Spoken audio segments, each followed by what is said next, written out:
The body is brilliant. It does not need to be pushed or forced in any way. It can simply be felt. And the 5 fundamental laws of fascial maneuvers can help us do that. With intention, pinning, rotating, moving slow, and breath work, we open up to the capabilities that our body has to heal itself. So let's dive into those and find out what they are. The first one is the fundamental law of intention. Now, as a school teacher, I learn in every training that we do that we have to bring the kids out of their sense of physical survival mode. When humans only function from the base of their brain, they're coming from a sense of physical survival. My needs are not being met. And so their heightened state of fight or flight is activated all the time. If we can provide them with all of those measures and make them feel safe in their environment, then we're moving up to the mid part of the brain. That's where your emotions and your organs are functioning and flowing. And if we can go a step higher than that into the frontal part of the brain, we are now in the awareness and our perception, and we can get to intentional thought processes. So, what I want you to know about the fascia is that the cells within our body, the 50 trillion cells within our body, are all batteries separately. And whenever you put them together, there's more electricity in them than a lightning bolt. That's more than 3.5 trillion volts of electricity flowing through the body. Pretty cool. So let's be intentional with that. Instead of forcing the body, let's take time to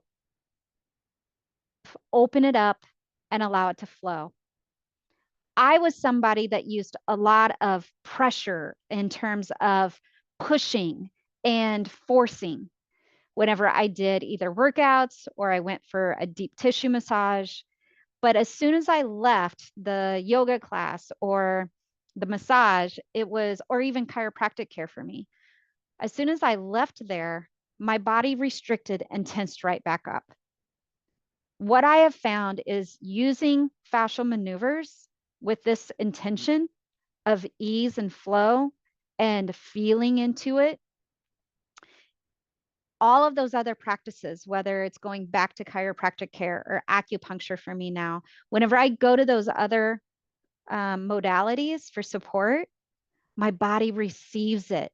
My body feels it. There's less resistance. And so setting a pure intention for your practice is most important, the number one thing. So I want you to consider, instead of looking at fascial maneuvers as another form of stretching with force, you're going to see it as a form of feeling into the sensation, allowing pressure to speak to you, and opening the communication of the body mind, and then coming back out of it and feeling the difference. This is different than stretching, although stretching is involved in it. And having that intention of, instead of stretching the muscle, and in setting the intention of opening the fascia, opening up restrictions, can up level your practice tenfold. So number one is your intention. The next fundamental law of the fascial maneuvers is pinning and locking. Now, the simplest one to show you is pinning and locking the elbow. So let's do this one together. Take your left hand on top of your right shoulder, keep it up at 90 degrees, grab your elbow with your opposite hand and rotate one way or the other. The first thing I want you to do is feel the pressure in the back of your shoulder, up your neck, or in your chest area. You could even feel it in your low back or your hips or your jaws. This is called a pin and lock it in place. What we've done is we've pinned the external fascia, which is the skin and the top levels of the fascia. But we're deepening the practice, the deepening into the other fascial layers by looking over the shoulder with a counter rotation and rotating the body the other way. When we add these extra fundamental laws into our practice of fascial maneuvers, we now open up the areas above our pin and below our pin in a much deeper way than what stretching could ever do. When we add breath to all of these, we open up the restrictions even more. This means when we come out of it, those compensation patterns that we had, now our body can walk it out, integrate, and restore to a new level of balance, a new level of safety. So the best part of this is we're not stretching, we're guiding pressure, and movement awakens this deep restriction and allows flow. Again, going back to that microcirculation of blood flow and allowing the detox to happen through the lymphatic system, opening up the electrical pathways and just restoring a balance to the body. So first was intention. The second one was pinning and locking. The third fundamental law of fascia is the counter rotation that I just showed you. The most beautiful way of reminding you what counter rotation is to remember a baby in utero in the womb, or a baby that's just fresh out, and how their arms and legs still come together. So let's just do totally twisted real quick. Cross your right foot over, place your right hand under the left armpit and your left hand on top. Now look right, turn left, and bend your knees down and hinge at the waist, leaning over. You can be watching me or doing this yourself, but this resembles the fetal position. And you may not remember it. You may come out. You may not remember it, but your body will remember that sense of safety that it had in your mother's womb before you were ever born. And that safety is what that counter rotation brings back to us. The other part of that is when we are in this counter rotation, hinging, we're applying this counter pressure, internal pressure up and out, and it's opening up all those restrictions and adhesions that had grown in order to protect any trauma that happened to the body. Remember, the fascia is highly intelligent. And so when you sprain an ankle, that fascia went and it kind of grew extra support there. But then if we don't move it and open it back up, that extra support becomes adhesions and it limits blood flow to that area of the body.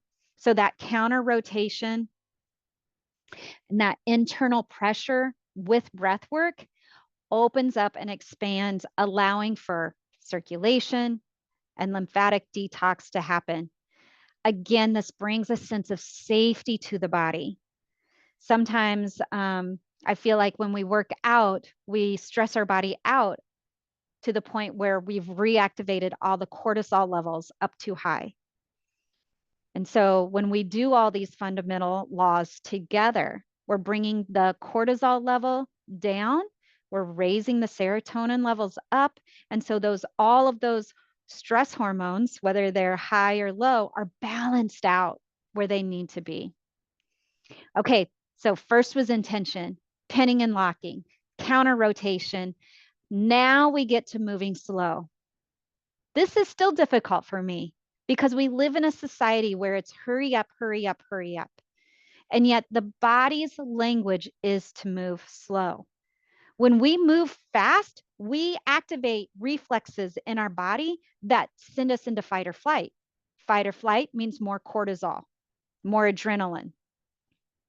And yet when we can slow ourselves down, I'm a school teacher. And so for many of the kids, I make them repeat, I slow way down and I have more fun. And then we breathe.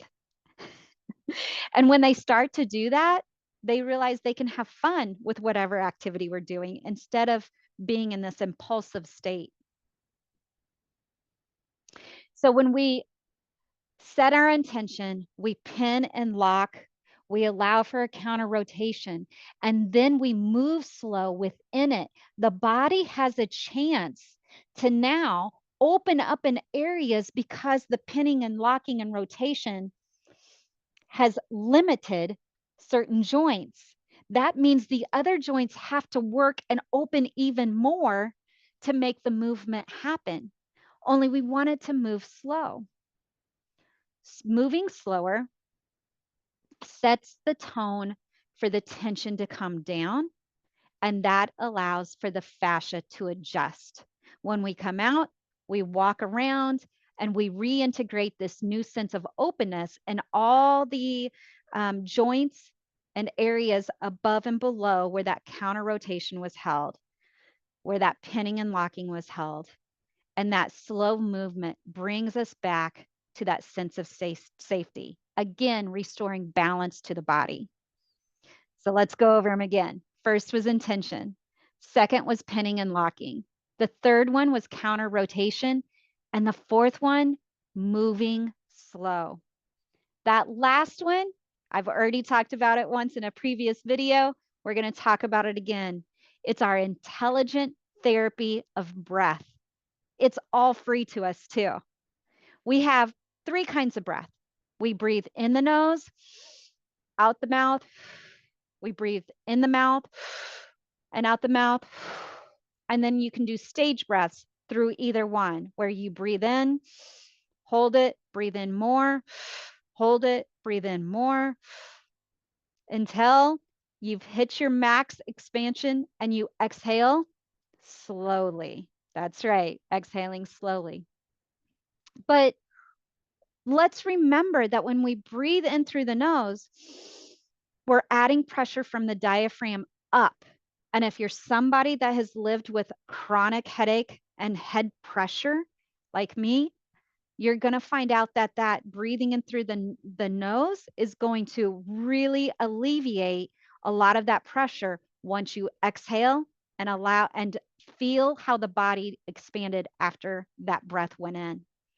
And if you breathe through your mouth, you realize that the breath goes lower into your lower parts of the body. And if you're in a counter rotation with that breath, with intention, sending that breath down to a lower calf or toe, even, you'll realize that the expansion happens down low. And when you come out of it, you walk to integrate it, you feel this balance restored in your body. In doing this, again, we remove the stagnation that is holding on to all these chemicals and toxins and stored emotions, and we bring in flow. And when things flow and have movement, just like nature, think of it in terms of a pond that's become stagnant and stale. You wouldn't drink out of it. But a stream that's flowing and there's movement, it's like water that is alive and healthy and healing. It's the same in our body. The other thing about breathing in through our mouth is that it reminds us that we can give space. Sitting has created so much pressure and stagnation in the organs. However, whenever we add a breath in through the mouth, that pressure goes down into our organs and allows for microcirculation and lymphatic detox to happen. It activates the electrical impulses through all those cells that are batteries in our body. When this happens, the organs that do not have muscles are allowed to have some flow and movement to get the microcirculation, the blood flow, the oxygen, the nutrients to the organs to help them function. And it allows to carry out the toxins and eliminate them in the best way. So remembering about how we don't need to force this healing process. The body is already brilliant. And so all we need to do is allow our body to feel. And we can feel and learn this new language of our body through the 5 fundamentals of fascia maneuvers. Intention, pinning and locking, counter rotating, moving slowly, and breathing.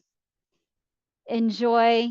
If this is the first time doing fascia maneuvers, enjoy it and have fun.